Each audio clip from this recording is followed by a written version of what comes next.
Bom dia, então, a todos que estão nos assistindo e ainda nos assistindo. Nós tivemos, então, a proposta esse ano de fazer uma reunião de todos os estudos e todas as pesquisas que levaram e participaram juntamente com o Laboratório de Pesquisa e Ensino de Didática da História aqui da Universidade Federal do Rio Grande, que é ligado ao nosso pós-graduação na área de História. Bom, o resultado dessas pesquisas foram exatamente os trabalhos de conclusão de curso. E por isso, então, nós organizamos essa primeira jornada para reunir todas as apresentações e estabelecer os diálogos, não só sobre aquilo que conseguimos realizar, como aquilo que ainda faremos com a continuidade dessas pesquisas. Então, agradecemos a oportunidade de estarmos aqui, parabenizamos o Micael por abrir essa jornada hoje. Agradecemos a professora Adriana, o professor Daniel, que estão aqui conosco hoje presencialmente. E iniciamos, então, os nossos trabalhos do dia, já que temos atividades agora no fim da manhã e ainda no fim da tarde. E eu passo a palavra agora, então, para a professora Adriana Sena, que é a orientadora, então, do trabalho do Micael. Ai, que bonito! Eu acho lindo o que a gente está fazendo nessa época, né? Mostra a persistência e a vontade de fazer as coisas acontecerem e darem certo. Então, nós vamos começar a defesa do trabalho de conclusão de curso de História, bacharelado, que o Micael Pereira vai defender agora pela manhã. Tem 15 minutos para a tua exposição e logo em seguidinha a questão da banca. Tudo bem? Ok. Bom dia, então, galerinha de casa, meus telespectadores, né? A gente vai começar a defesa do meu trabalho de conclusão de curso. E vocês não estão vendo os slides, mas ali eu resolvi pôr só a história, pois eu não creio muito mais nessa divisão do bacharelado e licenciatura, né? Depois das obras que eu fui lendo para me dizer se no mestrado. Então, eu vim nesse sentido mais de sermos todos uma área só e pesquisa. Aqui, então, eu não coloquei nenhuma dedicatória no trabalho, mas aqui eu resolvi pôr esse momento entre o Mark Bloch e o Eng, né, o historiador belga, que ele fala, né, naquela conversa dele que ele chega em Estocolmo, sobre o que a gente vê primeiro, ele salta a câmera, né, ele fala: se eu fosse um antiquário, só teria olhos para as coisas velhas, mas eu sou um historiador e é por isso que eu amo a vida, né, Introdução à História de 65, essa obra. E eu coloquei ela porque, como a pesquisa, eu entrei em 2020, fiz só das semanas de aula, logo da pandemia, então, com o TCC, eu consegui desenvolver muito eu como pesquisador, sabe? De ver a pesquisa nos filmes, nas telejornais, em todos os lugares que eu ia, para ver a minha pesquisa própria, as minhas indagações e as problemáticas que eu fui desenvolvendo com essa pesquisa. Essa pesquisa, para mim, é um livro lindo, como eu estou me sentindo, caso tivesse mais gente com vocês, para mim já é incrível. Eu estou me sentindo uma bienal do livro, assim, com um artista bem famoso, apresentando o meu livro, assim, porque para mim ficou, apesar de muitas coisas que eu estou arrumando ainda, para mim ele é perfeito, assim, meu primeiro filho, e ele tem muitos anos. Então, basicamente, a visão geral do trabalho é a introdução, Brasil de muito para poucos, aí após eu já falo sobre as teorias que vão atravessar o fenômeno. O capítulo 1, Movimento Estudantil Brasileiro fora e dentro das universidades. Esse capítulo, no primeiro momento que eu peguei para vocês, ele era grandão, né? Mas aí, na minha revisão que eu estou fazendo, depois que eu entreguei para vocês, eu já criei um novo capítulo, tá? Que é Ditadura Militar e a Universidade do Rio Grande, que é esse novo capítulo que eu vou trazer essa dualidade entre o cenário nacional e os acontecimentos da FURG, que ela nasce no meio da ditadura, né, de 69. O segundo capítulo, então, conciliações de classe, investigando o tumor, que é para saber, a minha pergunta norteadora, né, é entender as sequelas que está o movimento estudantil, que causou essa despolitização do movimento estudantil, principalmente da FURG, mas do Brasil como um todo. E análise de resultados, mas aqui dentro do capítulo 2 também já tem outro subcapítulo, que eu não coloquei aqui porque eu não sei o nome, mas ele já está lá separadinho, tá? Então ele já tem mais uma nova ramificação e as considerações finais. A introdução, então, dele, Brasil de muito para poucos. Esse nome eu fiz lá no começo do projeto de pesquisa, eu quis pôr ele na introdução, porque eu vejo que o Brasil grifado ali em Z, porque nós somos um país muito colonizado, os nossos vereadores bem postos aqui, e é de muitos, porque são muitos que são pobres, né? E ao mesmo tempo são poucos que são ricos, e no fim, os poucos são eles, né? Que são detentores do poder, Então tem essa dualidade, né, de ser colonizados em todos os aspectos, nas ideias, nas mentes, nas culturas.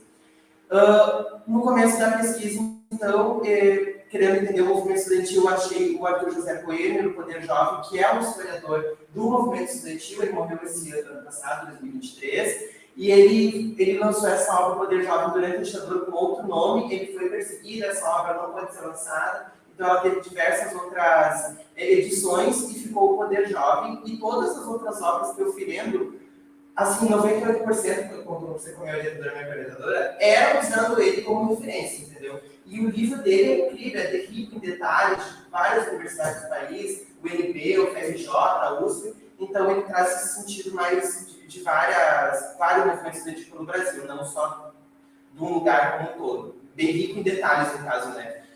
Aí depois eu queria entender o movimento estudantil na visão de um estudante, porque o Arthur Coelho ele traz uma visão de historiador da sua pesquisa. Então, o Antônio Mendes, na obra dele, Movimento Estudantil Brasileiro, ele foi preso durante os anos 70, ele era um acadêmico, ele e os colegas deles foram, né, para a ditadura, foram presos, e ele traz a visão, além de ele trazer o clássico do Coelho, ele faz a sua visão do movimento estudantil, alguém que foi preso, alguém que sofreu a tortura, e traz as divisões do movimento estudantil. Que a obra me trouxe, né? Porque a minha poderia ser enfraquecimento do movimento estudantil, mas a obra me trouxe o conceito de luta de segundo plano. Então, a partir dali, eu tentei entender na minha pesquisa o porquê da luta de segundo plano. Por que a gente construiu o movimento estudantil como um fenômeno social, né? E aí, a partir dali, de entender o porquê que ela era de segundo plano, eu encontrei a tese do Gabriel Teres, que é um doutor da USP, em Sociologia, que é o movimento estudantil da luta de classes. Lindas as capas, né? Olha a impressão, né? Achei bem bonitas as capas por serem antigas. Os objetivos, então, da minha pesquisa, em primeiro momento, seria identificar o público, que era para onde estava o movimento estudantil, onde estavam esses estudantes, quem eram os estudantes que estavam ocupando o movimento estudantil, analisar as variáveis. As variáveis é porque o Antônio Mendes ele traz 4 fases, o conceito de 4 fases do movimento estudantil. Ele divide fatia, né? Que é a clandestina, não, é a individual, organizada, clandestina e individual clandestina. É isso, né? 4. E ele traz a individual primeiro desde a colônia até o primeiro império, depois o segundo império até Vargas, que daí é a organizada, né? E a clandestina após a ditadura.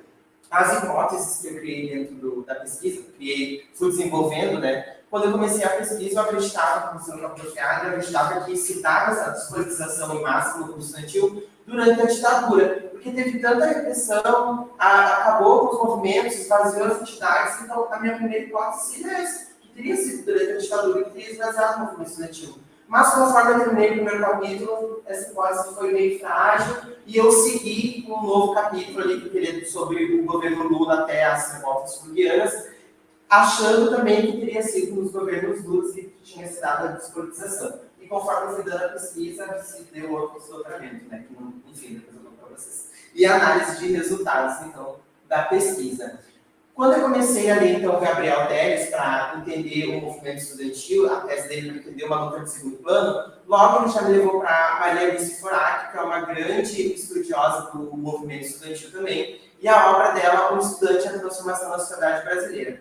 Ela fez uma pesquisa ali do movimento estudantil em 65, teve outros lançamentos, teve em 97, teve em 98, mais para frente, em 95, eu acho, teve 3 publicações dessa obra dela, ela morreu também, já falecida, coitada. E os 2 métodos, ela traz 3, método geracional, método classista e o marxismo dialético, para ter uma análise sobre o movimento estudantil enquanto luta de classes, né? O método geracional, eles nos traz, em primeiro momento, que o movimento estudantil é provido somente de jovens. Então, essa vontade de luta, essa vontade de rasgar as bandeiras, só ficaria na juventude. E depois disso, o jovem não seria mais militante. Então, o método geracional traz isso. E também ele diz que somente é do movimento estudantil jovens, que não tem adultos. Então, não tem um teor mais crítico de luta de classes. Mas a gente sabe que a gente tem colegas mais 50, mais 30, mais 80 e por aí vai. Então, a Forac já traz que esse já cai, né, em declínio do método geracional.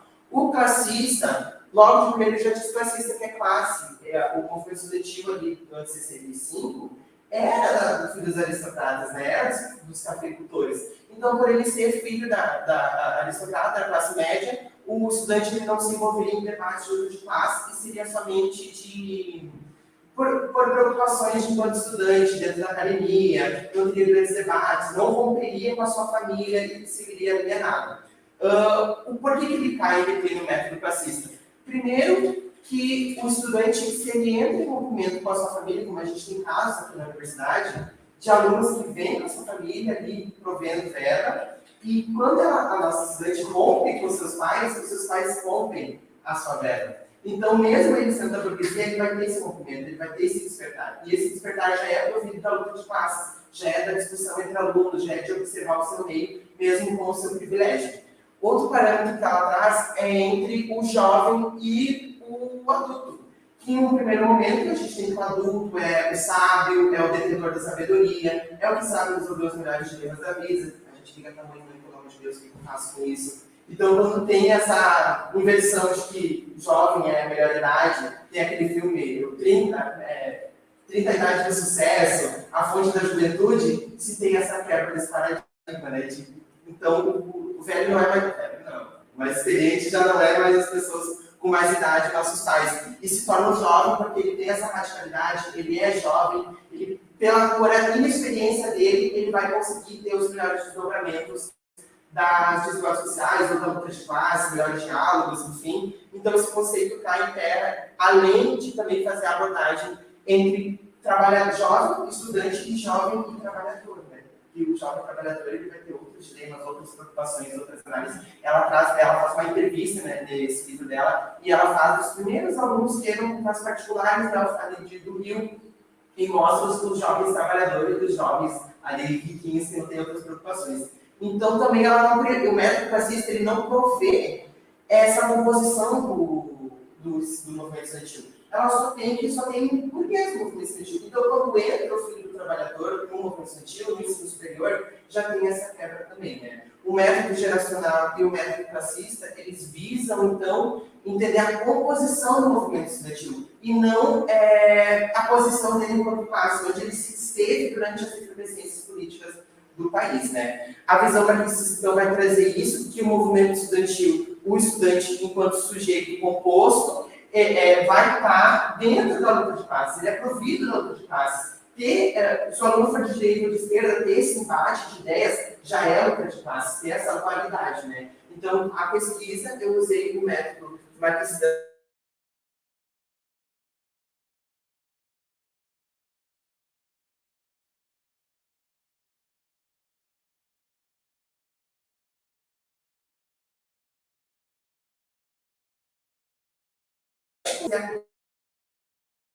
estudantil começa pela atuação individual, que é esse período fim da colônia até o primeiro império, e ele traz o primeiro momento ali o primeiro momento político do movimento estudantil, em 1710, que foi quando uns estudantes capitaneados por Pedro Cabral expulsaram ali por algum momento os franceses da cidade do Rio.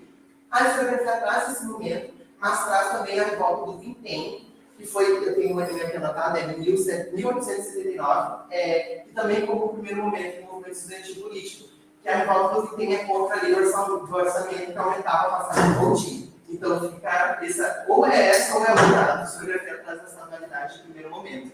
Então eu coloquei as duas. E nesse momento de atuação individual, os estudantes excluíam desde logo a alteração na estrutura econômica, bem como ser racista. Porque eram os filhos aristocratas também. Eram os inconfidentes, né? Eles queriam o fim da colônia metrópole, mas eles não falavam sobre o fim da escravatura, sobre reforma agrária, sobre vários outros de republicanismo, entendeu? Então, eles estavam, nesse momento de atuação individual, eles estavam alienados ali em busca de romper com a metrópole. Tanto que o Vendec, que é um estudante aqui é um codinome que ele usa, que é o José Amaral, ele mandou uma carta para aquele que fez a independência dos Estados Unidos, George Washington. É Washington? Não, eu não lembro o nome dele. Eu esqueci o nome dele, que fez a independência dos Estados Unidos. É o Lincoln. Eu acho que foi. Ele manda uma carta para ele e dizendo assim, a gente se inspira na independência de vocês, o Brasil. É para falar que o Brasil ele tem também pessoas revolucionárias. E nessa carta, que tem na obra de Seixeira, essa carta, ele mostra vagamente não queremos romper com a estrutura. Nós vamos só querer fazer a independência, continuar com as amarras, continuar cuidando da terra do meu pai, né, estudar para manter as nossas terras. O segundo momento é uma atuação coletiva, que é quando se funda as organizações, os clubes, as escolas, e começa, porque na individual os debates ficavam entre poucos, né? E como o coletivo começa a vir universidades do Brasil, faculdades, né, ali, começa a ter esse despertar e as nossas problemáticas nacionais são desenvolvidas e começa a se criar clubes para... E já passou também a independência, então eles lutam agora pelo republicanismo e pela abolição, né, dos estudantes, desse movimento da até ali era Vargas. A atuação organizada eles começou tentando em 1910 com o primeiro Congresso Nacional de Estudantes. A historiografia da UNE, ali no site deles, não diz que esse é o primeiro congresso, mas esse de fato é o primeiro congresso, que era provido da Casa do Estudante, que era um grande órgão no Brasil, inclusive aqui em Grande, quando começa as faculdades sem Casa do Estudante, fiquei bem chocado com isso, nem sabia que era tão antigo Casa do Estudante. E eles tentaram organizar ali, não conseguiram, porque a presidente era a Ana Amélia, não a Ana Amélia, senadora, outra Ana Amélia. E ela queria algo mais assim, representativo dos estudantes internacionalmente, não algo político, de fato. Então, eles, depois de 1936, eles fazem o primeiro congresso, 37, daí primeiro, segundo, né? 37, eles coiseiam a UNE, né? Eles reciclam a UNE, e cria esse órgão político nacional para colocar os estudantes como ponta de lança política no cenário como um todo político do Brasil. Aí a atuação clandestina é após o... Aí aqui começa um novo capítulo, claro, né? A ditadura militar da Universidade do Rio Grande. Aí começa a atuação clandestina, que é durante a ditadura, né? Dessa fase do Antônio Mendes. E é logo como eu estava ali tentando entender o movimento estudantil da FURG, porque eu precisava da FURG para mim, porque o primeiro momento era eu queria saber das ocupações de 2015 e 2016. Então, o primeiro documento que eu falei para a Adriana, né? Mulher, eu não estou achando nenhum documento da ditadura, eu acredito se você anda daquela, vai para o arquivo geral. Quando eu chego no arquivo geral, os documentos que mais me chocou, assim, cronologicamente, foi o Centro Superior de Civismo da FURGS, que eles enviaram para a nossa casa estudante aqui, e ele já coloca ali as medidas, as regrinhas, para falar que vocês têm que seguir isso aqui, se não seguir, a ditadura vai acabar com vocês, e a gente nem tinha DCE. A gente tinha só os casos da medicina, da engenharia industrial, da filosofia e do direito. Esse é o primeiro documento, eu nem falei para ter 15 minutos, né? Vocês leem lá no PDF. Aí aqui tem também, infelizmente não dá para a gente ler, mas esse é o documento dos civis da FURGS. Eu tenho um drive, se vocês quiserem acesso, a gente pode fazer outra reunião para a gente ler imediatamente esse arquivo geral próprio, que eu criei, porque eu sou famosa e faço essas coisas.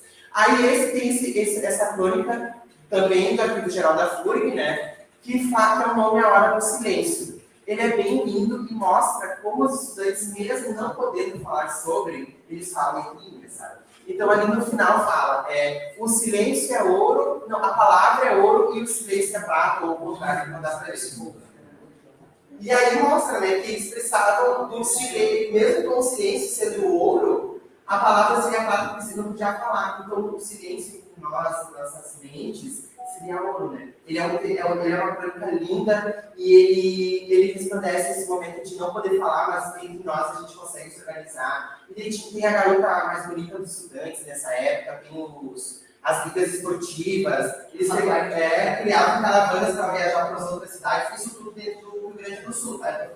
Porque os documentos eles se envolvem com correspondências entre estudantes do Rio Grande do Sul. Então, ao meu ver, ao meu entendimento, esses encontros, garota mais estudante, não sei o que, de esportes, era o momento de disfarçar algo que eles queriam conversar de fato, sabe? De politizar, ou não, depende do crivo, né? O crivo, tanto que eles passaram até o Copa Velha, que é um evento aqui de Rio Grande, que é um grupo musical, que eles usam como manobra de outras coisas. E ali embaixo do Isaac Wolf, nós ganhávamos roupa nova. Mentira. Agora a gente ganha uma pouquinho mais ou menos. Agora a gente não ganha. Não, a gente casa lá. Uma vez por ano a gente ganha uma roupa nova. Isaac Wolf. É uma loja. Isaac Wolf vendia tudo, de cadeira, E era onde nós tínhamos. sofá, tecido. Acho que deveria ser Então, fique hoje. um milhão pra gente ganhar. Aí eu trouxe também essa parte do congressamento, dos ingredientes, que ele fala no começo, né? Em uma época, infelizmente não dá para ele fala, numa época que se fala de poder jovem, mas que poder jovem é esse? Os estudantes estão sendo usados como exemplo, né, de repressão e tudo. Então, eles mesmo querendo falar de outra coisa, eles puxavam o sentido mais político para um bom entendedor e a palavra massa, né? Então, no nosso cenário universitário, o que eles queriam dizer, eles conseguiam falar para os seus colegas. Aqui tem aí o decreto 774 de 69, fevereiro de 69, que dá emancipação para a nossa Universidade FURG, aí junto às nossas universidades autônomas que tem aqui em Rio Grande, e FURG, por decreto de 69, a Mãe FURG e outras universidades aí no Brasil, como um projeto de controle dos meios de ensino, né? A gente nem sabe como a ditadura fez essa safada. Aí, ali do lado, tem, aí esse aqui é lindo, para ler, gente. O DCE da UFSM manda para a gente a preocupação com o movimento estudantil. Gente, o que está acontecendo? Está muito esvaziado, não tem organização. Então, mostra que nas correspondências tinha assim, uma radicalização do movimento estudantil. E eu fiquei chocada porque eu moro do lado da UFSM, do lado da cidade vizinha. Eu fui muitas vezes na infância, acompanhando minha mãe para a palestra da UFSM, e eu encontrar esse documento na equipe geral me falou, tipo, gente, olha, pô, aqui na FURG, em 69, e a UFSM estava mandando o documento para a FURG lá, não falo palavrão, mas há muito tempo atrás, né? Análise de resultados desse capítulo, então, gigante, que vocês viram um capítulo, né? Falta de fontes anticoloniais.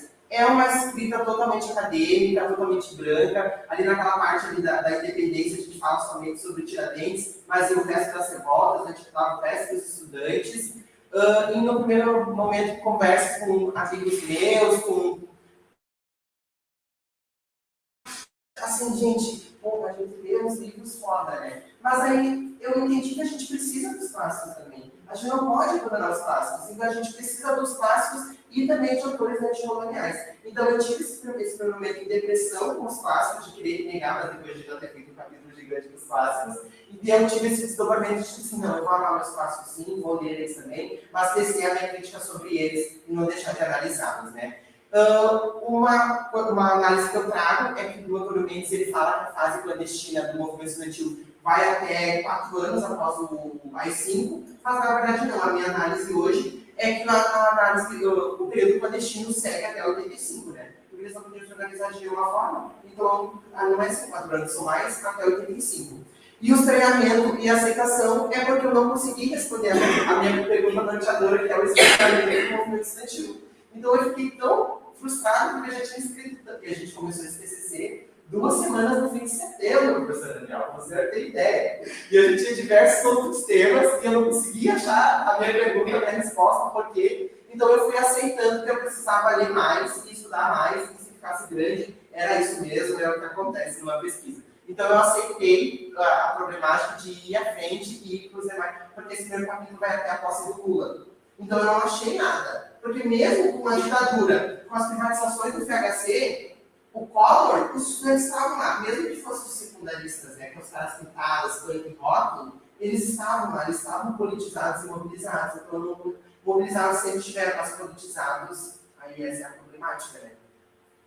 Aí um novo capítulo, então, é a conciliação de classe, investigando o tumor, e eu trago um novo conceito que não está na obra que eu entreguei para vocês. Porque esse conceito eu entendi depois nas minhas próximas revisões, que a atuação fragmentada é o que a gente vive hoje. Que tem tanta, a redemocratização teve tantos partidos políticos, tantas forças, dentro e fora do movimento estudantil, que se fragmentou. Então, assim, a gente tem força política hoje, sim, mas é cada um no seu plano, a gente não conversa mais. Eu fui para a UNE agora em 2023, gente, em Brasília, e é uma vergonha lá. Mais tarde eu falo disso com vocês. Aí a atuação fragmentada, então. Eu comecei analisando os discursos de campanha do Lula, 94, 98 e 2002. Em 94 ele começa super radicalizado no discurso dele de vamos acabar com todo mundo, vamos acabar com os bancários. O vice dele é um cara do PT. Depois, em 98, é o Brizola, né, do famoso PDT, né? Aí já vê um pouco do jogo político ali entrando no discurso do Lula. E ele já muda o discurso depois em 2002, que daí o vice dele é o Alencar, né, que é do PL, partido liberal. E aí ele fala, né, para dizer também aos empresários que o Brasil precisa muito deles. Então aqui já se mostra a conciliação de classes, o jogo, eu não digo nem que precisa chamar um jogo político para ter a tomada do poder. E aqui nesse momento da obra, eu procurei ser mais meu coração, sabe? Então eu comecei trazendo a atualidade de um trabalhador entrar na presidência. Tem vídeo da minha mãe, um vídeo cassete comemorando a posse do Lula em casa. Então eu fiquei na pesquisa, eu tentei ser um historiador, pesquisador, mas eu também deixei nesse momento, tentando ser mais anticolonial, trazer o meu coração de quando vi a minha família super petista, luta de classe. A minha mãe foi estudante, doutor, sabe? Então eu comecei nessa dualidade. Aqui é o discurso de posse dele, né? Um pedaço. O Brasil, nessa nova liberdade histórica, social, cultural e econômica, precisa contar sobretudo consigo mesmo. Terá que sentir o seu coração, terá que amar a pátria, amar nossa bandeira e amar o nosso povo. E quando eu vi esse pedaço do discurso do Lula, e várias outras partes que ele mostra da social-democracia entrando, eu lembrei da minha primeira apresentação na escola, gente, no pré, que era cantando aquela música Eu Te Amo, Meu Brasil, Eu Te Amo, Eu Tudo, de verde e amarelo, 2004 já era, então começou realmente esse movimento de amar a nossa pátria. Então, de fato, a gente começou, né? Esse processo que daí inicia a esvaziação do secularismo. Porque a esquerda ficou muito... chegamos no poder. E agora? Nunca a gente chegou. E a gente chegou a acontecer toda essa loucura.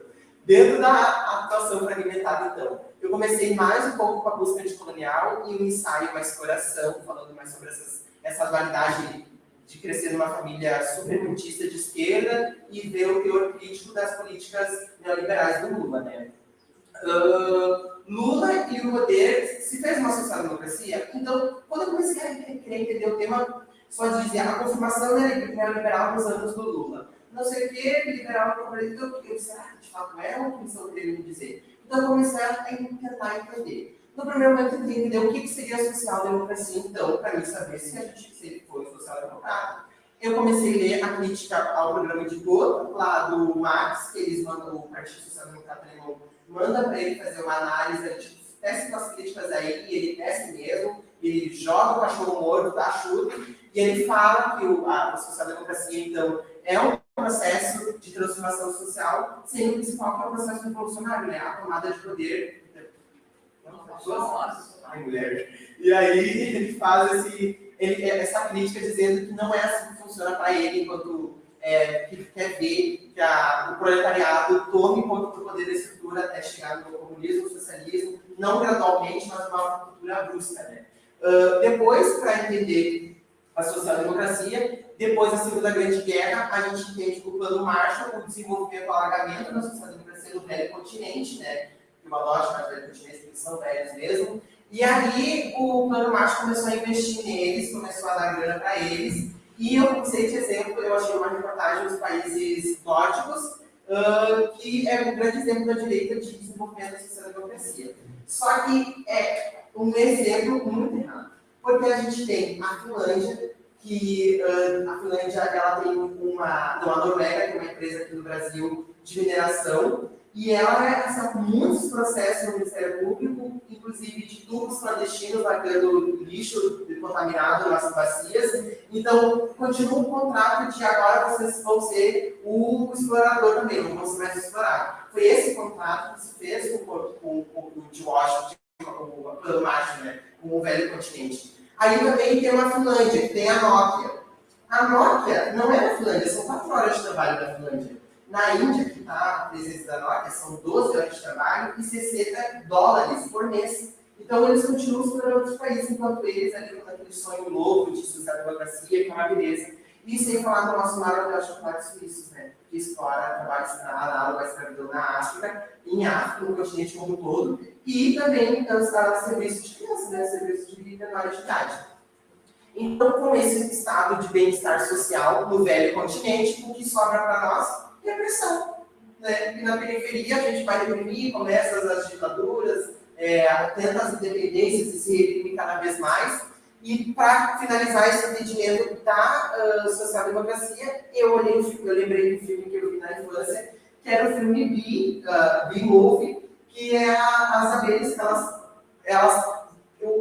abelhinha vai lá, o Bee, né? E termina a escola dele, e ele chega no primeiro dia de trabalho e a abelha fala: já faz não sei mais quantos milhões de anos que nenhuma abelha tirou uma folga durante nenhum dia e a gente é muito feliz fazendo isso. Aí ele fica: meu Deus do céu, quando é que eu tô confiando?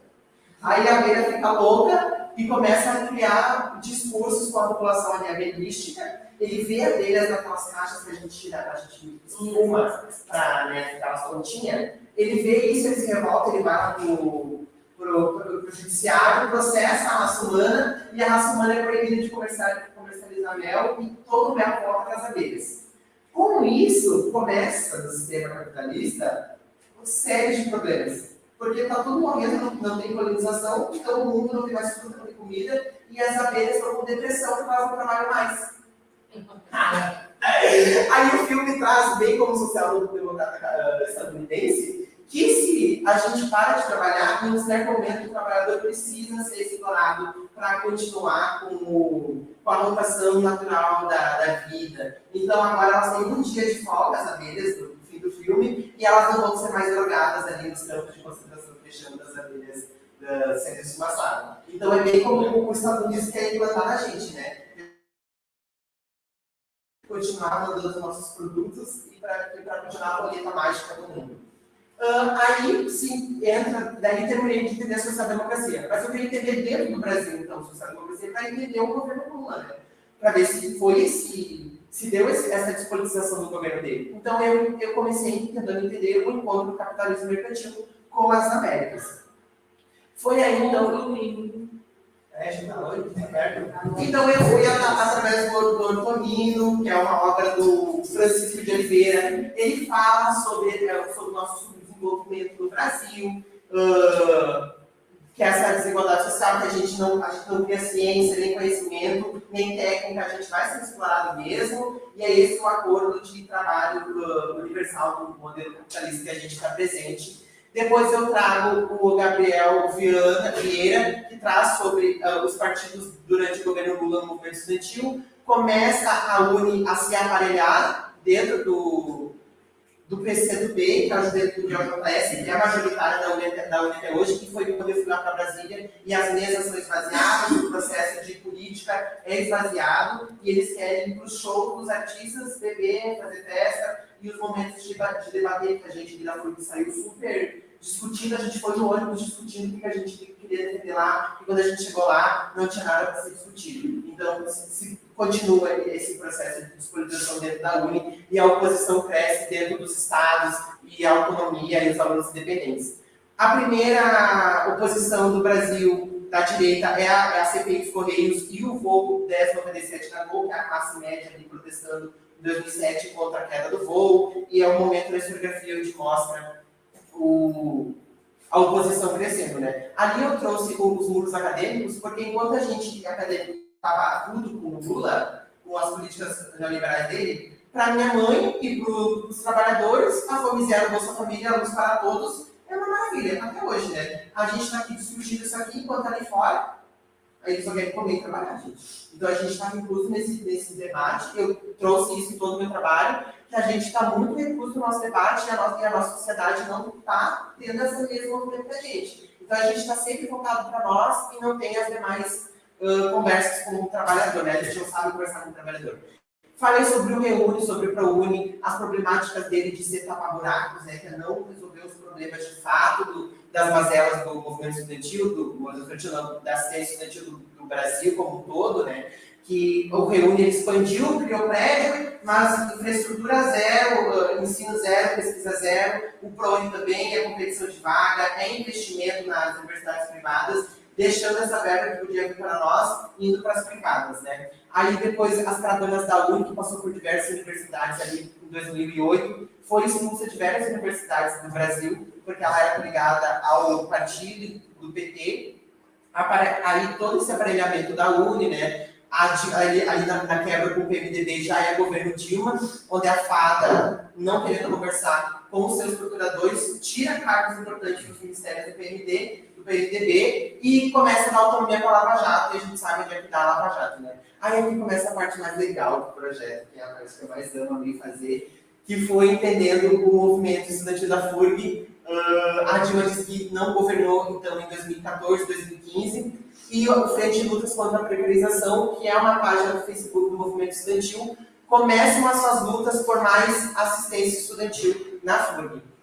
Aí aqui tá as pautas deles, né, que é mais café e almoço para todo mundo, porque antes a gente só podia ou almoçar ou jantar na FURG, para quem não morava na casa estudante. Não tinha casa do estudante 13 e 4, que é onde eu moro hoje em dia. Ali tá a reportagem do G1 também, achei chique. Legal. Aí ali café da manhã para todos, teve resposta da gestão, vários cursos estavam juntos nessa luta. E aí eles fizeram uma pesquisa com o movimento estudantil da FURG, no dia 11 de maio, teve 493 respostas e fica bem explícito o apoio da classe estudantil nessa ocupação que teve lá na reitoria, era mais ou menos um novo prédio ainda lá em cima, né? Isso em 2015, né? Aí, aqui foi algumas conquistas que eles tiveram, e as construções da casa, 3 e 4, ficaram para o próximo ano. Aí eu quis pôr assim do jeitinho que eles fizeram, para a gente ter a visão de como eles fizeram. Mas eu fiz as pesquisas aqui, é a mesma que essa aqui, eu só quis pôr para a gente ver como eles fizeram, né? A minha fonte. Aí a gente entra em 2016, em 2015 foram 1.000 indeferimentos, em 2016 foram 1.700 indeferimentos. Então o movimento estudantil já começa o ano enlouquecido. A gestão do DCE era de um centro-direita, no Farol Sul, então ela não lutava pelo movimento estudantil, não lutava pela assistência estudantil. Então começa os alunos independentes, rompidos com o DCE, a criar abaixo-assinado, a chamar para ato, e no dia 30 de maio eles fizeram o ato no CC e saíram por todo, lá em cima eles foram para o CC, criou uma comissão de assistência estudantil, foram falar com o Danilo, e o Danilo falou assim, não tem o que fazer, amor. Aí eles pegaram e saíram por todos o campus, assim, por todos os prédios, e ocuparam as valedorias, que eu achei chiquérrimo, achei babadeiro, achei luxo. E aqui está a ocupação, mãe e pai pela ocupação, só para saber, a luta pela educação, eu achei linda isso. Aí tem a luta das mães da FURG, né, pela creche, pela assistência familiar. Antigamente tinha, até nos relatos do Facebook aparece que tinha as creches para as mães, que eram lá fora, eram as alunas de pedagogia que ficavam com as crianças, né? Então elas lutavam por isso também, e é um momento aqui. Aí em 2016 tem toda esses paradigmas, e aí eles desocupam ali, tem vários professores que ocupam das mesas de debates. Olha como era diferente, gente, na parte da Rio Grande. Não tinha telha, não tinha nada, né? E eles botam ali para isso ainda, qual o medo de dialogar. Aí eles saem da ocupação, porque não tem mais saúde mental, aí entendendo que se precisava de oposição, em São Lourenço, dia 26 é ocupado, dia 2 de novembro, Santo Antônio da Patrulha, dia 9 tem uma assembleia unificada entre alunos do IFE e da FURG, eles aderem à greve nacional de todos. Aí no dia 21 tem mais uma greve deflagrada pela aqui da FURG, né, dos alunos aqui, e dia 22 tem mais uma ocupação, que é no Prédio das Artes, que é a Ocupa Cultural, Arte e Resistência. É linda as artes dele, tem várias fotos. Aí no dia 23 eles fazem a destituição da gestão Farol Sul, do DCE, eles criam uma nova comissão. Aí tem a greve geral nacional, a gente lembra disso aqui, porque eu ainda estava ocupando a escola, né? Estava gritando na escola, chovendo, e eu dizendo que era educação.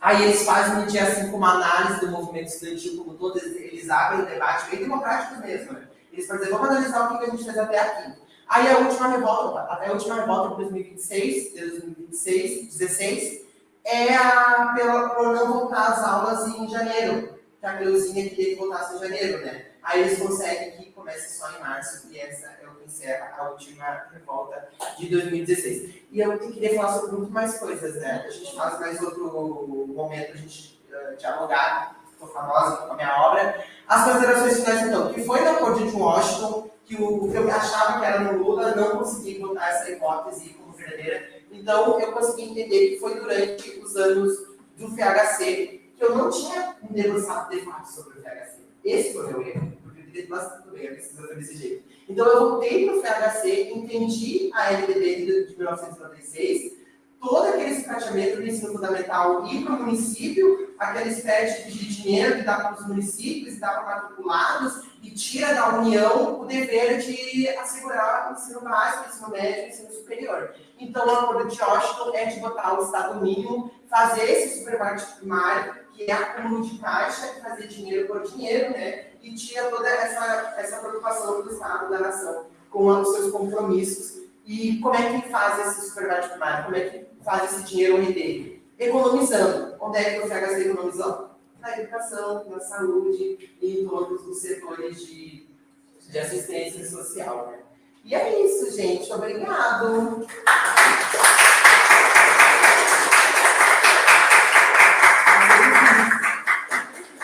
A gente sabia que tu falava, mas não tanto. Pelo último. Tinha mais coisa. Nossa, falando de saber. Não, assim, ó. Feliz de te ouvir. Agora tu pode sentar e aí fazer as observações. Você até foi levar. Isso, a partir daquilo que a banca vai conversar contigo, Então, tá? Não te incomoda, pega uma cadeirinha, tu tem a cadeirinha ocupada, uma maravilha. Da hora. Não, mas tu tá botando a cadeirinha. Eu acho que é melhor de colocar aqui assim para ficar na câmera, não é? Será? Isso, claro. Olha do lado de cá, Mica. Aqui, ó. Aqui é o meio. Isso. Tá. Tô pronto. E nós vamos ser subversivos no nosso início de avaliação. Nós vamos passar a referência ao Daniel. Porque nós chegamos, a gente quer também, a gente faz o que assim, a gente vê as mulheres. Não, vamos ser a primeira Daniel. A quem eu já agradeço muito a disponibilidade de ter participado aqui com a gente nesse momento. Daniel tem uma vasta experiência nesses aspectos também, um envolvimento muito grande, né, Daniel, com a temática que o Mica trouxe para a gente. E é muito complicado, né? A pessoa está em férias, está isso, está aquilo, mas o Daniel achou um tempo para a a gente. Obrigado, Mano. Obrigado, pessoal. Bom dia. Todas eu estou afastado da pós-graduação há muito tempo já. Nossa, quase 7 anos. Nossa, 7 anos da graduação, mas no vestibular eu não me afastei, né? Então, mas eu continuo na graduação orientando. Na graduação eu continuei orientando, vou chegar nesse setor muito nas escolas e nas licenciaturas, nos estágios, né?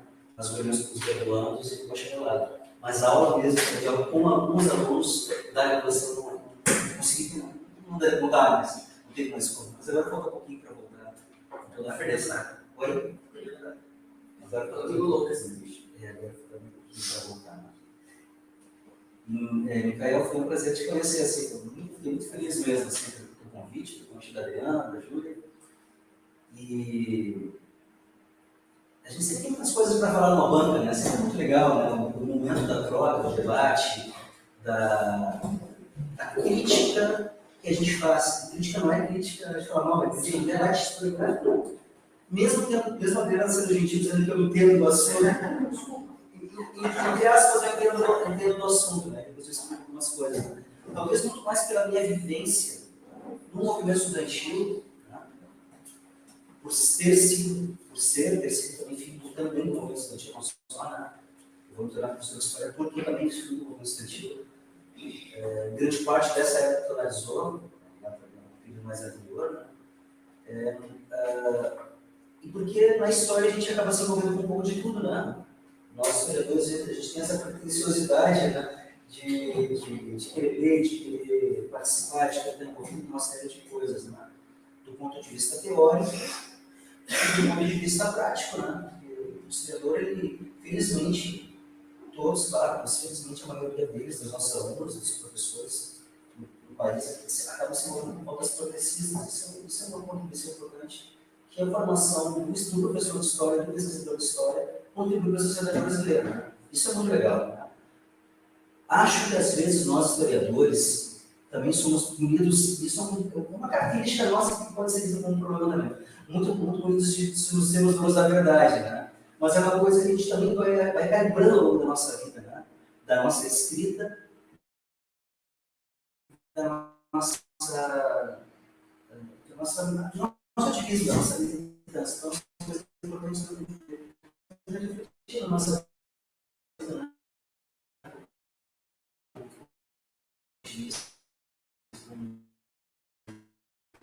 Mas uma coisa muito legal, eu li 2 vezes o teu trabalho ao longo da última.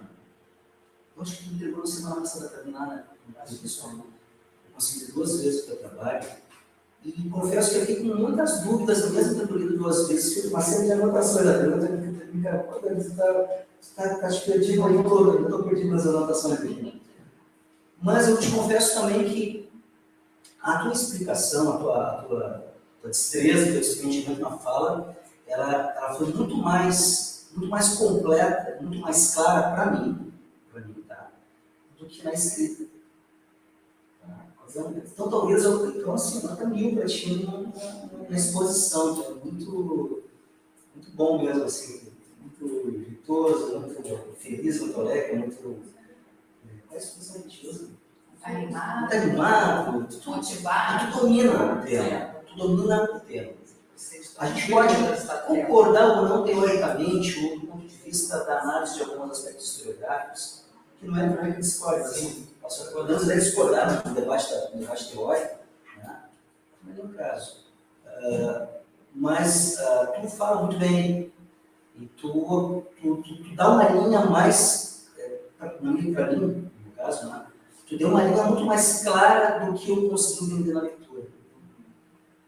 Então, vou passar então algumas questões que eu vou ler na leitura.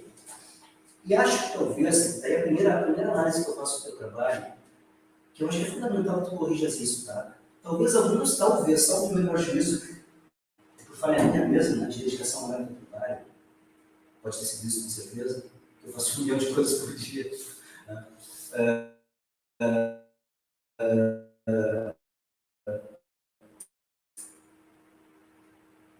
A tua escrita, por vezes, ela é muito. Tem muita informação correta, tá certo? Você tem muitas informações.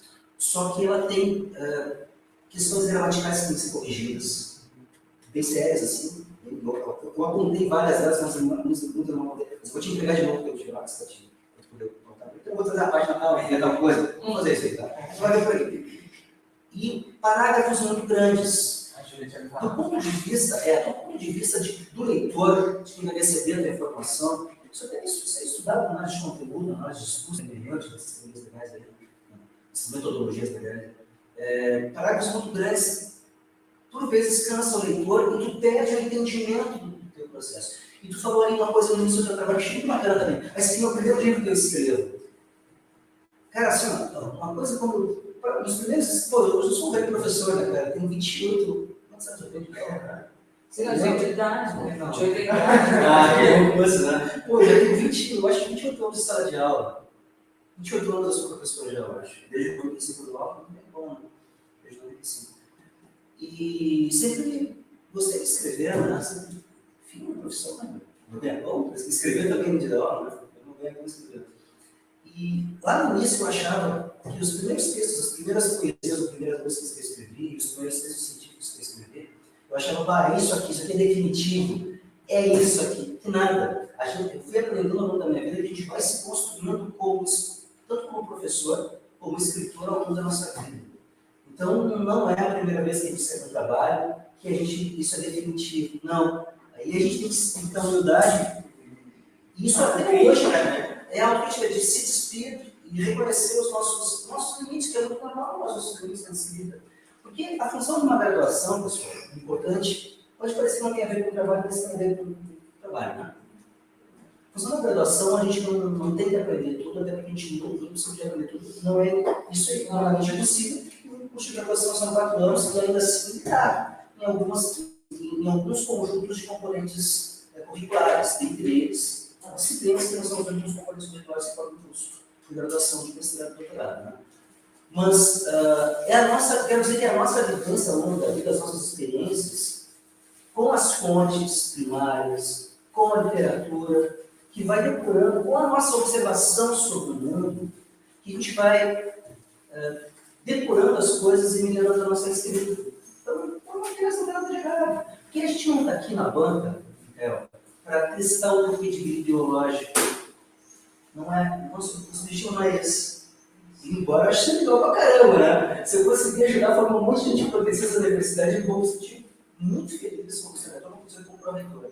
Cara, se a gente Quanto mais a gente progressista de colocar no mundo, defensor dos direitos humanos, crítica às ditaduras, crítica ao totalitarismo, adepta, defensora da ciência, defensora das minorias. É isso que a gente quer, é isso que todos nós queremos, e todos nós não precisamos ser conservadores também no meio acadêmico. Né? Mas, se a gente conseguir contribuir isso, a nossa geração de professores, técnicos administrativos contribuir isso na formação dos nossos alunos, tá, beleza. Deixamos um legado, tá? Mas a gente não está aqui para testar o campo de vida ideológico, né? Embora eu falei, pô, que legal que a gente ajuda a construir, né? Forças progressistas na universidade também, né? Mas a gente está aqui para testar a tua capacidade de escrita. Enquanto que o aluno de graduação, e a universidade doutorado, consegue pegar um conjunto de fontes, sejam elas primárias ou secundárias, e pensar isso e escrever uma narrativa. Mesmo que tenha sido totalmente diferente de mim, é uma concepção de mundo, mas faz parte da vida, né? Mas, e tu faz isso legal. Entretanto, eu sugiro, eu acho que tu pode melhorar, assim como eu, como todo mundo pode melhorar na nossa escrita.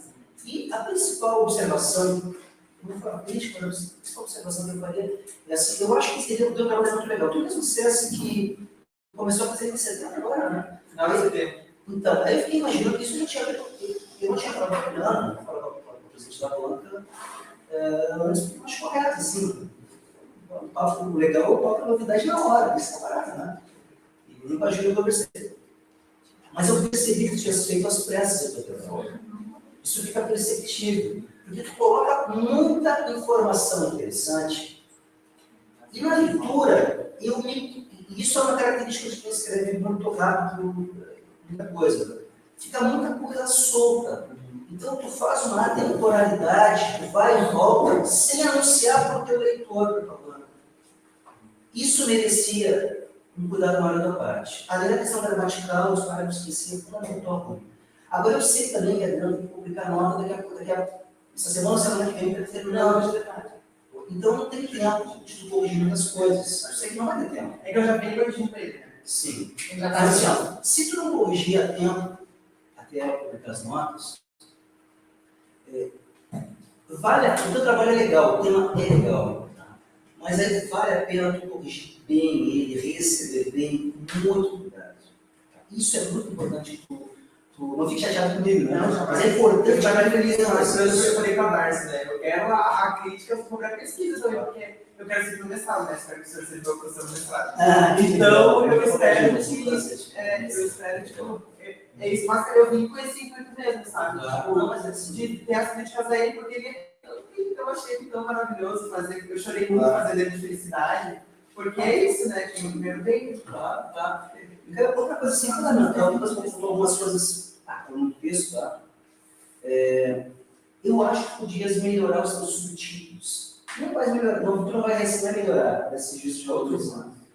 Eu colocaria outros subtítulos do teu trabalho. para ficar mais claro. Para ficar mais claro.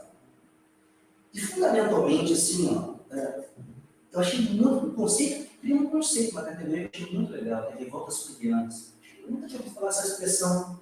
Achei muito curioso. Então, assim, só por isso tu já o teu trabalho já vai, tu cria uma categoria de pensar a história local. Isso é muito, eu acho maravilhoso. Que massa, né? Na minha época de DCE, achei maravilhoso as revoltas frianas, né? Muito embora, aí aqui é o meu olhar, o meu momento de pontuação. Muito embora, tu falou um pouco sobre elas. Tá? Tu falou um pouco sobre elas. Então, o que está anunciado no teu título, no teu resumo, como a cereja do bolo, ela perde fôlego lá no final. Tu entendeu? Então, cara, isso aqui tu pode seguir muito a história da ocupação de Turquia de 2015 2016 com esse conceito, mas tu recuperar a história pregressa da universidade, as outras revoltas, as outras mobilizações, porque todo mundo vive para fazer história oral aí, entendeu? A minha geração, nós fizemos um fora color aqui. Nós fundamos Caísse e descemos na Funda 9, né? Isso tinha 50 anos. Já 50 anos, mas nós somos a geração de 92 que fizemos fora color aqui na região, Rio Grande de Pelotas, todo o território aqui. E a Maria Regina deu aula durante a ditadura, Sim, com um sujeito observando a aula. Ali, está cedo para a gente fazer entrevista. claro. Então, assim, ó, um outro espaço que pode, anota isso aqui é importante, para tu pensar a história da universidade e do movimento estudantil, através desses documentos que chegam no movimento estudantil, é nome do filho da Maria da Folha. Sim, tava fechado quando eu fui. Ela foi viajar, acho que a mulher tava de férias. Estava de férias, É. o Roberto estava de férias. Ela tava de férias. A gente não tinha outra pessoa. Tinha Tinha que horário alternativo, eu acho que não. Eu pedi pra secretária, ela não podia abrir, né? Era só essa moça. A moça que falava dentro, sabe, a estagiária, mas que não podia, que tinha que esperar. Mas enfim. Fala comigo que tinha mas enfim. Então, assim, ó, e eu acho que, eu discordo de uma tese que tu coloca. Mas aí faz parte do jogo, não tem problema. Mas eu também não tenho certeza se eu estou certo. Quando tu fala do enfraquecimento do movimento estudantil, eu não tenho certeza se eu concordo contigo com isso do enfraquecimento.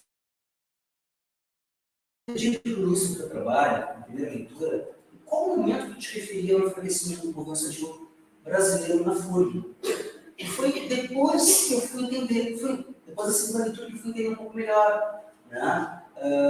Porque uma coisa é a gente analisar aquilo que de fato é em tese, né? Outra coisa é a partir dos nossos olhares teóricos, dos nossos valores ideológicos. Talvez estou analisando como materialista histórico, não vou falar marxista, mas materialista histórico, não sei se como materialista histórico, as pessoas confundem, ajuda, professora teoria, eu não sou de teoria. Talvez do ponto de vista do materialismo histórico, sim. Mas existem outras teorias, outras formas de ver os movimentos sociais, os fenômenos sociais, que, por exemplo, já não de debate, de conversa, de aprendizado muito todos nós aqui. Né?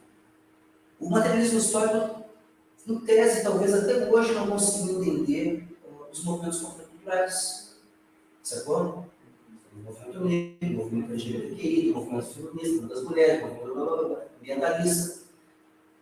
Se tu vai pegar a literatura do materialismo histórico, tu vai ver que esses caras sempre, naquela teoria, fizeram uma crítica a esses movimentos como quase contra-revolucionários. Piada, nada a ver. O materialismo histórico não teve condições, ou não foi criado para analisar aqueles movimentos, mas ele analisa muito bem outros movimentos. Por isso, por exemplo, uma coisa que eu esteja na escola de início, a gente discorda disso. A gente professora de teoria extremamente competente, né? Ela está certa quando ela defende isso. É que eu estou pensando erro, tá? Eu não sou afiliado a nenhuma corrente historiográfica mais engessada. Eu não sou marxista. Eu não sou materialista histórico. Bicho, eu sou cristão, tá entendendo? Eu sou católico. Eu sou da teologia da libertação. Mas eu uso ferramentas do materialismo histórico para entender o mundo como eu vejo. Ele é uma das correntes que eu vejo o mundo. Por exemplo, assim, o que tu afinal é teoricamente, Daniel? Eu estou inserido dentro do amplo espectro das teorias críticas. E nas teorias críticas, isso aqui é um monte de coisa, uma salada de fruta. E aí eu adiro também com a tradição teórica. Ali tem teoria da libertação, tem filosofia da libertação, tem os freirianos, tem os marxistas, tem a escola dos análises, tem um monte de coisa. Tem os filósofos latino-americanos, tem os clássicos, a Santíssima Trindade do marxismo britânico, que eu sou fãzíssimo, Hobsbawm, Henry Anderson, enfim, todo aquele pessoal aí, o Hobsbawm é o meu preferido, na verdade, né? O Thompson, né? A Santíssima Trindade do marxismo britânico. Tem os franceses, que são enlouquecidos dos franceses, um pouco mais rival. Então, assim, tu entendeu? Então, tu ter contato com outras leituras também te ajuda a perceber o teu afinamento sobre as fontes. Eu acho isso no primeiro momento, tá? Mas isso eu queria te falar. Então, eu não sei se eu concordo contigo sobre o enfraquecimento. Eu vou te dar para ler depois, tu vai ter as anotações aqui, tá tudo bem. 2 horas aqui, o objetivo é esse. E mais duas para tentar entender a letra dele. É verdade. Tá? Mas assim, tem muitos erros de escrita e digitação que alguns eu anotei aqui, parágrafos um pouco confusos na leitura, tem que dar uma olhadinha, Micael.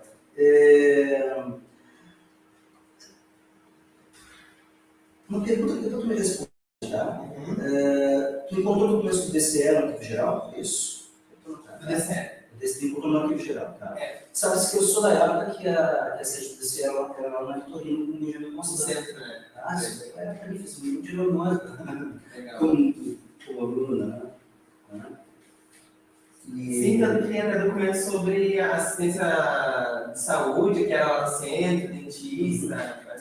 Exato. Tem uma questão aqui que só pontuar que talvez tu tenhas escrito, eu não entendi na tua fala, mas a escrita está confuso, tá? Tu fala, por exemplo, da eleição de 89, de 94, do Lula ali, né?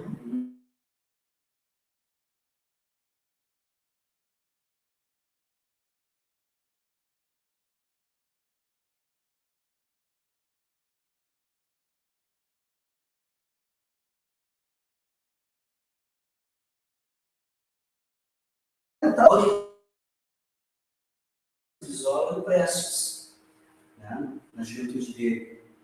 E o Brizola foi o vice do Lula em 98. Mas tem uma confusão que eu acho que é uma confusão que tu faz ali, tá? Em 89, o vice do Lula foi o Brizola, o Paulo Brizola do Rio Grande do Sul, um jurista muito importante, já conhecido. Tá? O Mercadante foi de 94, muito perfeitamente isso, tá? Sim. Então, esses caras lideraram isso aqui. Em 98 foi o Brizola. Então, acho que não é uma escrita tua, tá? Isso é na página. Ah, eu não sei o Michel, mano. Não sei. Que idade passou isso? Ainda bem que eu não fiz 44. Tem isso, né? Ah, eu vi na Avenida que a Julia me mandou. Olha só, não tenho culpa. tem uma coisa que é importante, Eu nem conheço. talvez o discorde de mim, mas é assim, ó, cara, isso é um TCC, um trabalho acadêmico. Tu usa expressões assim, que são importantes que tu dê uma revisada, tá? Tipo assim, tu ironiza ali o Collor, a queda do galã, pelo menos bota entre aspas, eu não escrevia galã no TCC, bota entre aspas, tá? Tu fala assim, o povo gado. Eu gostaria de usar isso, porque até expressa um preconceito nosso, que é um preconceito esquerdo. Porque na esquerda também tem o povo gado, muito, tá? Muito, tá? E aí ficaria 2, 3 horas tomando café falando sobre isso, as minhas críticas à esquerda, né? Mas eu não tiraria essas expressões povo gado, até porque a sociedade brasileira é muito complexa, né? Sim. Os valores que envolvem, as instituições que fazem parte dessa correlação de forças.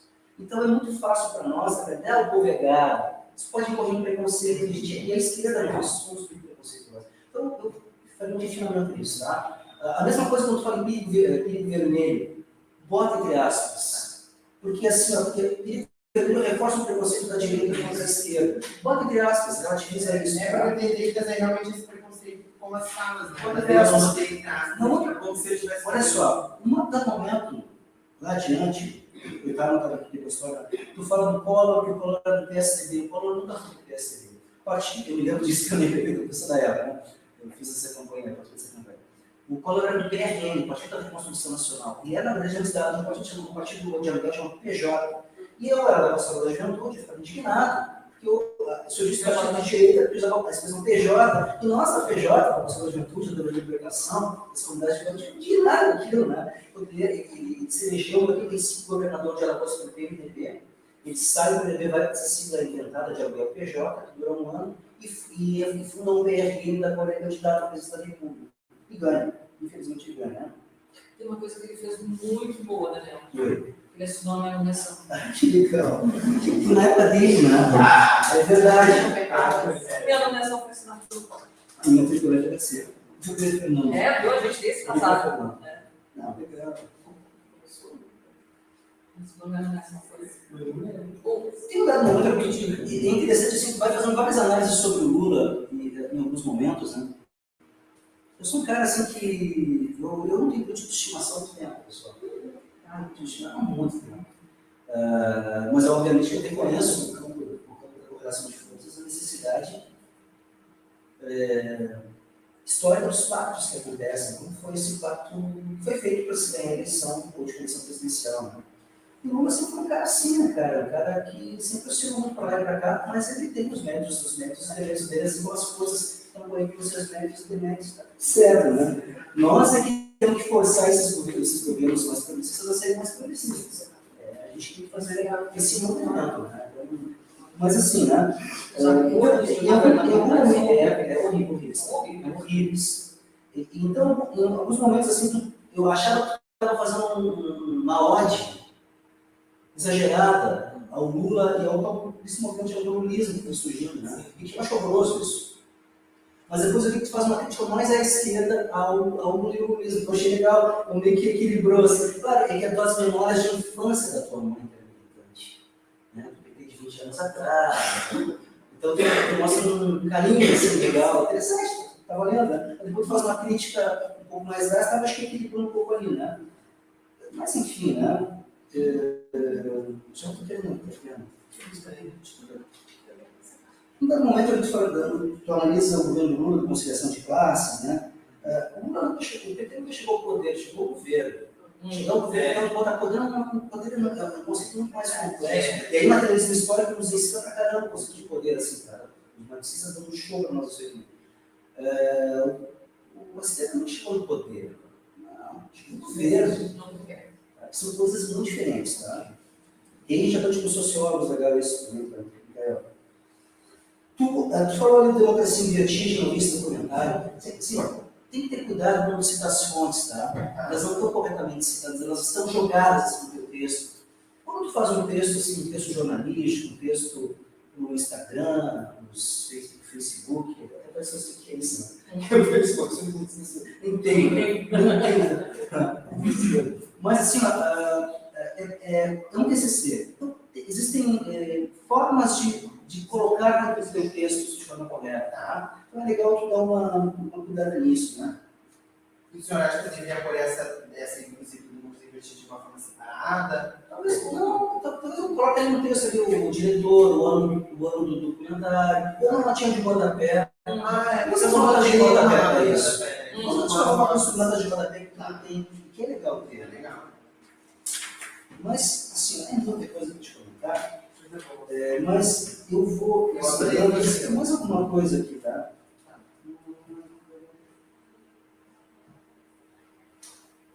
Eu corroboro uma coisa que tu falou. Eu concordo com o movimento estudantil. E não foi só no movimento estudantil.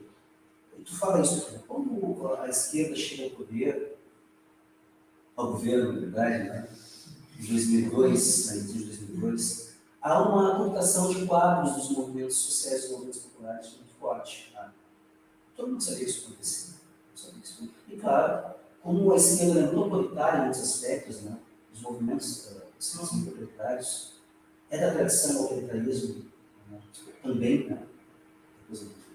De manter o nível.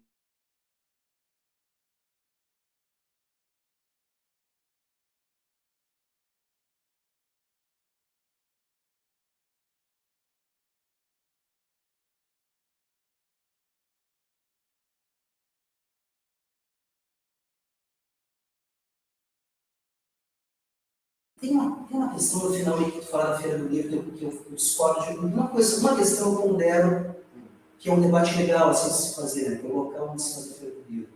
Ali eu considero ponderar isso aí, porque eu escolhi com mas tu fala da última feira que ela foi uma feira.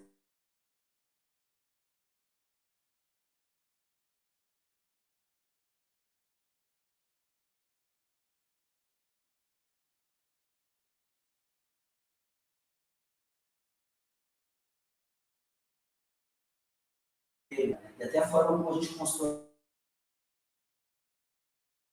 essa ideia que a gente organizou, a feira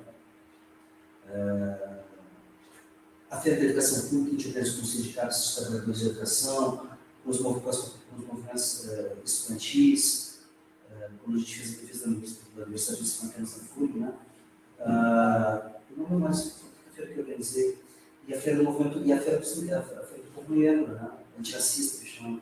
Foi toda feita pelo movimento todas as ações com escritores, com ativistas do movimento negro. Tu coloca aí, pondera isso. Mas aí, no outro momento, a gente até te mostra todos os materiais que a gente produziu. Tá? Mas isso é recente, né? Essa foi do ano passado. Não, estou dizendo que essa informação desse formato é recente. Sim, a Feira dos Deficientes. A história da FURG. Foi a terceira feira que eu organizei com a equipe, que foi a Feira do Livro da Deficiência, do povo da deficiência. toda ela, nós sentamos com os movimentos da pessoa com deficiência e responsabilidade no território, Rio Grande, mas também no território. Toda ela foi protagonizada pelos movimentos populares, todas as vezes que eu poderei, todas as 5 ou 6 eu não lembro mais, né? Porque teve uma que a gente não fez da pandemia, todas elas foram afinadas com os movimentos sociais, tá? Tive todo esse cuidado, né? Mas enfim, é só essa. Mas o local ali, eu gostei do debate, assim, legal. Esse é um debate polêmico, não o local, quem tem mais acesso. Só para ter uma ideia, né? As últimas 2 feiras a gente fez a gente aumentou o número, o alcance social que ela tem, né? A gente contou isso, deve falar muitas dados. 6 mil crianças de escola pública, porque nós abrimos a feira às tardes para as crianças de escola pública, preferencialmente escolas da periferia e das áreas rurais. Isso não aconteceu, porque a feira era no verão, né? Então a gente vai deixar alguns legados assim, importantes, indicadores para você pensar outros formatos de política pública. E para terminar mesmo, mas isso aqui não era ponto de debate, porque nós somos aqui no último pode não tinha nada a ver, né? Mas estou defendendo, né? Tu fala na Gabi. Não vai quitar, não sei se você vai deixar pegar. Bota o nome inteiro da Gabi, Gabriela, Oliveira, Gabriela, bota o nome inteiro, não bota apelido, não bota. Tu Marques. Tá. Entendi. Tem que ser Gabi. Mas explica isso, tá? Tu fala Cal. A gente, o Cal tu fala o Karl Marx. Assim, ó, bota Karl Marx. Porque assim, ó, a gente não referencia um autor pelo seu nome, mas pelo seu sobrenome. Desculpa. Entendeu? Eu fiz isso em vários autores. Vários. E a Júlia já tinha me falado, só que muita coisa aconteceu aqui doente. Ou eu mandava antes para vocês terem tempo de vocês lerem, mas agora a gente vai fazer uma chutinha de uma coisa, mas não precisa me lembrar, tá? Mas assim, eu quero te agradecer, tu é muito bom, tu é um professor, embora você esteja falando um bacharelado, né? Então, tu é um professor assim, que tem uma postura nada de professor, tu tem uma opção, tu tem conhecimento, tu tem. Manda calma, tá muito bom. Então, muito bom, parabéns, assim, eu fico muito feliz que o senhor leu. Eu adorei. E depois eu não sabia quem era, eu ia te perguntar, pois é, depois eu vi que era tu agora, eu ia te conhecer, mas por que tu te colocou ali? Mas, então, eu te agradecer a Adriana. Não tenho conhecimento teórico do materialismo para poder fazer um debate mais aprofundado agora contigo, essa competência, tá? Mas eu gosto de ler sobre materialismo histórico. Gosto. Até para aprender. Eu curto, né? Curto aprender coisas que eu não domino, né? Estou muito feliz, assim, parabéns. Mas, assim, a escrita tem que dar uma melhorada no escrita, tá?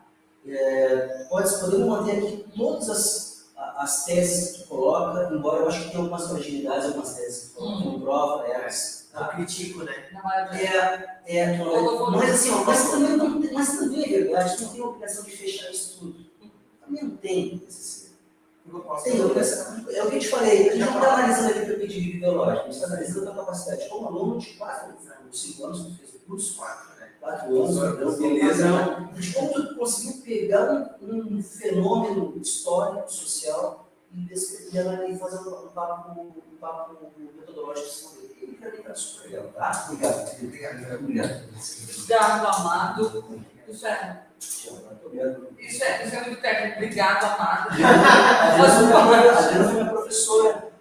Aí, mas eu conheço a professora. Bem feliz. Tu queria algum comentário em relação? Não, eu concordo com as análises. Então, nós vamos passar para a Tomate, que é a próxima membro da banca. Depois eu estou dado das instituições. Tá. Nós vamos passar para as considerações da professora Júlia, a quem eu agradeço também imensamente por ter aceitado participar, orientar, fazer a cabeça, ajudar, tudo que tem direito, e a trajetória do Micael. Mesma coisa, a professora fala, depois a gente faz as nossas avaliações, as ponderações. Bom, assim, eu agradeço imensamente sempre essa parceria com a Adriana, né?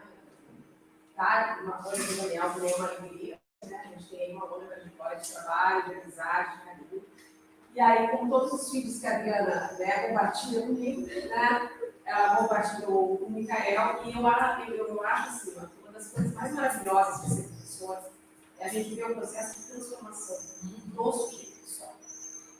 E o Micael, no momento que eu dei aula para ele remoto, no momento que eu dei aula para ele presencial, no momento em que eu assisti esse historiador potente de peça, foi muito. Porque é exatamente o que aconteceu. Por que a escrita foi rápida? A escrita foi rápida porque o Micael se transformou em historiador nesse processo. E o insight, as ferramentas do ser professor e do ser historiador, elas caíram em setembro. Foi em setembro que deu o insight, foi em setembro que a metamorfose acabou. Ele saiu lá do seu casulo da lagarta e virou essa borboleta maravilhosa, que é o historiador Micael hoje. E eu tive a alegria de poder assistir junto com a Adriana esse processo. De dizer assim, puxa, olha que coisa linda. Ele virou historiador. Do nada. Né? Esse fenômeno lindo que é tornar-se. E você conseguiu tornar-se historiador. Se encantar com as fontes, se encantar com arquivos, se encantar com os problemas históricos. Então, assim, só isso eu ganhei, né, meu ano de professora e mais uma vez, né, me realizei como professora. Então, isso foi maravilhoso. Agora, outras questões assim, que eu achei incríveis nesse processo é que o Micael conseguiu encontrar o seu caminho teórico sozinho. Né? Eu não sou materialista histórica, a Adriana não é materialista histórica. E, no entanto, o Micael encontrou o seu caminho teórico sozinho. E veio com as leituras e veio com os processos. E nesses processos, eu vejo que, exatamente, como o Daniel falou, foi pouco tempo, né? Trabalhar com materialismo histórico, né? É uma teoria fechada, porque tem materiais, que tem a premissa teórica, que tem as metodologias para trabalhar com a dialética, né? Não é uma coisa simples. E isso é o que acabou deixando uma fragilidade no trabalho. Por quê? Porque ele tentou trazer no materialismo histórico o conceito de análise da luta de classes. E no materialismo histórico, a luta de classes, ela só consegue se realizar quando ela é coesa. E eu lendo o processo, né, porque eu podia acompanhar esse processo de estudo do Micael, eu precisei entender isso. Eu precisei entender qual era a dificuldade do Micael entender se o movimento estudantil, quando o movimento estudantil começou a perder força. Né? Porque essa era a hipótese dele. Eu concordei com ele. E só no momento em que eu vi o trabalho pronto, bom, agora eu fechei a escrita, mandou para a banca, só naquele momento eu entendi que ali está a fragilidade. A fragilidade é você tentar ler o movimento estudantil a partir do conceito de luta de classes. Por quê? Porque o que acontece, e ele tem a resposta, ele dá a resposta no trabalho, porque ele conseguiu perceber, mas quando ele está preso no conceito de luta de classes, ele não conseguiu avançar, porque ele já tinha entendido. Que é a mesma coisa que o François Dossi falava nas suas ligadas. Qual é o problema da história enquanto movimento historiográfico? É a fragmentação. Quando é que a história perde força teórica, de ciência transformadora, dessa potência? Quando ela se fragmenta. No momento em que a gente deixou de ser a história, passou a ser a história dos análises, a história do corpo, a história das nádegas, a história da delícia, a história do sorriso, a história do não sei o quê, nós perdemos força enquanto ciência macro. A gente, literalmente, que é o que o François Dossi chama de história em migalhas. Essas migalhas, elas nos fazem, e falam isso no trabalho, falar do nosso lugar, do nosso nicho, e não dialogar com o nicho do lado. Então, tu tem a resposta, Micael, do teu trabalho. E está ali. Tu só vai precisar o quê? Fazer essa revisão e dizer, bom, o conceito de luta de classes, que olha o movimento como uma coisa coesa, como o movimento começou, ele não serve mais para esse novo movimento, que não é mais o movimento. Isso tu me fez entender. Não existe um movimento, existem os movimentos. Tu consegue mostrar que isso é uma coisa incrível, gente. Porque o Micael está fazendo uma leitura, claro, eu não sou especialista na área de estudos do movimento estudantil, mas assim, é uma coisa que eu nunca tinha percebido. Né? Nas leituras que eu tenho, e eu fiz algumas leituras para poder acompanhar o Micael nessa caminhada, eu não vi ninguém falar em os movimentos estudantis. tu sempre fala o movimento estudantil. Uma ideia de unidade, né? Injeção. E aí você ingessa a capacidade de leitura, mas o Micael ele consegue mostrar isso no trabalho, só precisa agora clarificar. É esclarecer que, na verdade, qual é a questão? Não é que o movimento perdeu força. Isso o Daniel está certo. Eles falaram, tira a escolha melhor, eu concordo. O movimento não perdeu força, ele se fragmentou. Tanto que eu não coloquei no trabalho, mas no slide eu botei. Exato. Inclusive pela direita, esse fragmento. Exatamente. Inclusive pelo IPL. E você vê, o movimento feminista dentro da universidade, das estudantes. Aí você tem, dentro do movimento feminista, você tem o movimento das estudantes LGBTQIA+, das estudantes negras, das estudantes indígenas, das estudantes indígenas, das estudantes quilombolas. Isso fragmentou o próprio movimento feminista. Só que esses movimentos, eles fazem parte do movimento estudantil. Então não existe um movimento estudantil mais. Os coletivos. A gente tem os coletivos hoje. E são os coletivos, né? E tudo isso dentro do que a gente quer ver como movimento não existe não. São muito. São os movimentos, assim como são as histórias, né? Como a sua Dossi lá no seu livro, lá nos anos 60, vai dizer. Agora o Micael vai trazer para nós, e eu acredito que nessa revisão você vai deixar mais claro, que são os movimentos estudantis. Então é uma nova leitura de processo histórico. Isso não quer dizer que a luta de classes acabou. Não, a gente tem tensão, a gente tem a disputa de poder dentro desses movimentos, mas eles são múltiplos. Então eu vejo Uma ideia de um processo fulguiano não exatamente. é homogêneo. Não é homogêneo, exatamente. Principalmente nessa leitura das revoltas fulguianas. Porque dentro das revoltas fulguianas, qual é a grande tensão? Que é diferente em cada lugar. Agora tem um Utopia que trouxe desenhos e contextos diferentes para esse tipo de luta. Né? Então, isso tudo vai acontecer de que a gente vai mais se envolver para escrever. O que vai acontecer agora? Claro, com certeza. Eu apenas te daria essa, acho que o Daniel já contou a questão de dar uma revisada, os caráteres, nós tínhamos falado, essa entidade dos autores. Meus amigos, né? Então, assim, essa revisão tem que ser feita e eu vejo que você precisa agora fazer essa ponderação. Né? Eu acho que isso é uma coisa importante do trabalho, porque essa é a originalidade dele. Essa, e o que é original? É essa.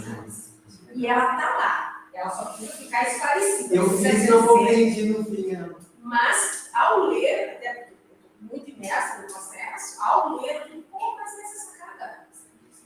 É isso! A gente está discutindo desde a. Né? E aí a gente teve a alegria de ter o Micael como nosso primeiro estagiário no laboratório de pesquisa e ensino em didática da história, né? Ele estagiou conosco, estagiou conosco, e aí por isso eu estou muito imersa nessa pesquisa do Micael. E aí foi lendo o trabalho e depois eu digo, mas está aqui a resposta. Ele tem a resposta, só precisa agora que, claro, pelo avançado da hora, não deu para a gente literalmente maturar essa discussão. Mas agora eu acho que dá tempo, tem a resposta, coisa de alguns parágrafos de texto que vai fazer e vai dar conta. Essa é a minha sugestão. Parabéns.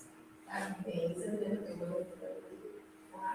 E ficou satisfeita. Amado, quer fazer alguma consideração? Tô tranquilo, eu concordo com bastante anotações, Fred. Em algum momento nessa caminhada a gente se encontrou e descobriu que se amava. Foi assim que a gente começou. Foi. E assim a gente vai continuar. Sabe? Então, ele é muito focado quando ele quer. Antes de querer, não acontece. Por isso que tem que sair setembro. Descobriu em setembro o que queria e aí foi. E aí foi uma escalada assim, muito independente, muito autônomo. Eu acho isso fantástico também. Sabe, eu não sou muito afeita a pessoas que dependem de mim. Nem que eu fico quando era pequeno no Rio, porque eu não tenho muito esse lance. Então eu preciso de pessoas que toquem, que façam e que, quando possível, me cobrem também. Eu acho isso maravilhoso. O Mica foi isso. Ele conseguiu fazer do jeito que precisava, ele tem uma independência, né, de pensar e de ir adiante com É uma mãe pedagoga, né? É uma mãe pedagoga. É. A gente já nasce meio se virando pedagogia. Mais ou menos isso. Então, assim, eu agradeço muito por essa caminhada, querido, muito mais pelo carinho do que provavelmente por qualquer outra coisa que a gente tenha vivido. Agora a gente tem que deliberar sobre a tua